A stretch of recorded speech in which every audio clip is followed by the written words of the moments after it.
Why hasn't there been a Caliph since March 1924? Following the Kemalist victory in the Turkish War of Independence in October of 1922, the Sultanate was subsequently abolished a month later, though the Caliph remained as a ceremonial figurehead in Turkey. However, this position was soon abolished in March 1924. The position was then claimed by Hussein bin Ali, though the response was mixed. This is due to the fact that he had sided with the British against the Ottoman Empire. Furthermore, Hussein's reign as Caliph only lasted for 1 year, as he was forced into exile following the Saudi conquest of the Hejaz. This then culminated in a movement led by the Muslims of British India to elect a Caliph. One candidate was King Fuad of Egypt, though it was rejected, as he believed it was better suited for the Muslims to live in separate, independent nation-states, rather than one man who had authority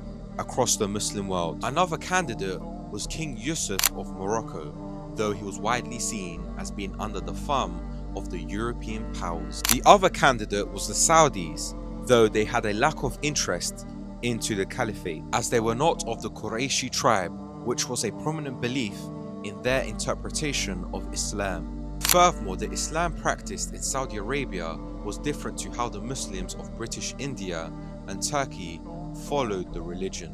Therefore, they wouldn't have experienced the widespread support that the Ottomans had previously enjoyed.